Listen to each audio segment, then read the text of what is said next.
biyya keenyatti yeroo tokko abbaan manaa fi haati manaa wal lolanii yeroo dheeraa mana murtiitti deddeebi'an. Mana murtiitti deddeebi'anii jennaan abbaan murtii dhumarra maal jedhee gaa'illi keessanii kameeraa jedhe abbaa manaatiin. Jennaan anis kan kee hiikeeraa jedhanii. Dhaabee seeraa qabaa namicha kanaa poolisiin jennaan poolisii isa sanaa qabee maali aanatu fuudhee moositu fuudhee yinaa hiikaa. Kan maallaqatti baase kan baasii hunda baafate ana. Kannaa kenne abbaa jira inni maali yinaa hiikaa as keessaa jedhan.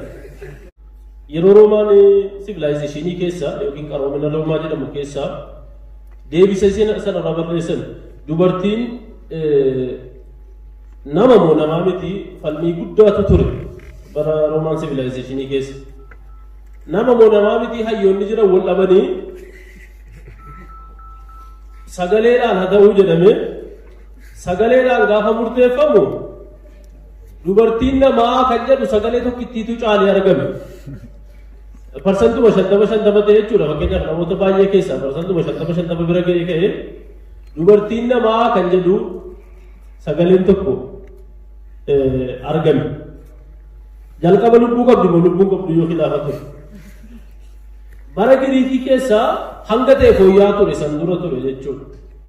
Qaroominni wanti jedhamu deebi'ee addunyaarraa badee abbaa amantii tokko ta'e erga gaafa dhalateetii hanga gaafa du'utti kan guyyaa tokko osoo qaama isaa hin dhiqatin osoo guyyaa tokko qaama isaa hin dhiqatin duniyaarraa kaa ture jira. Qaroomina Roomaati kana isinitti himaa jiru dhageessu miti. Osoo guyyaa tokko qaama isaa hin dhiqatin kan addunyaa kanarraa ka'eetu jira. Manni murtii kan abbootii aangoo kan abbootii qabeenyaa ture.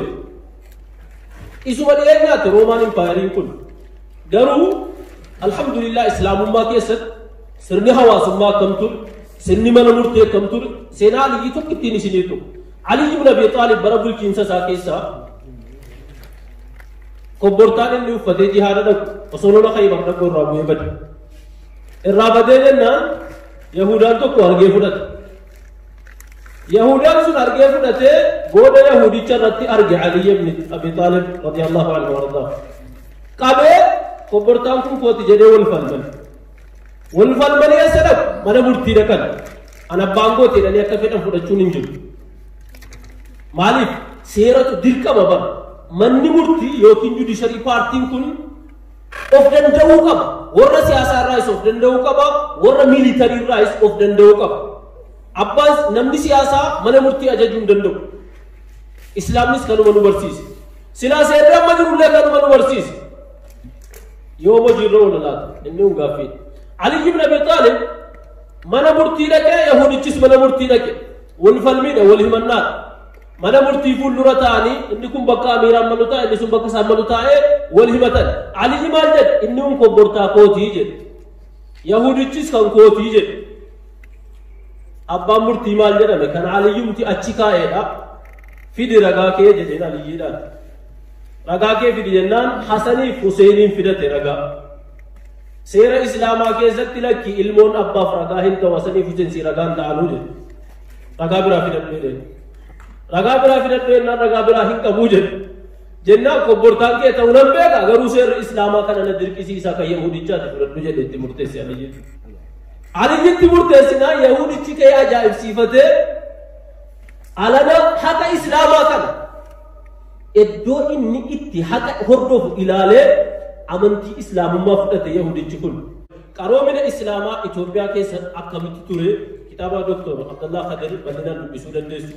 Akka addunyaa guutuutti Dr. Keenya Abdullaasir nu barreesse kana dubbisuu dandeessu. Maadaa khasira al-caalam binxixaat al-muslimiin kan jedhu kitaaba bareedaa sana seenaa duraaniitii fi akka Islaamni itti waan kana fooyyessee fi akka Islaamni waan kana furmaata kaa'e bal'inaan dubbata. Kitaabolee akkanaa kanallee haa dubbifnu.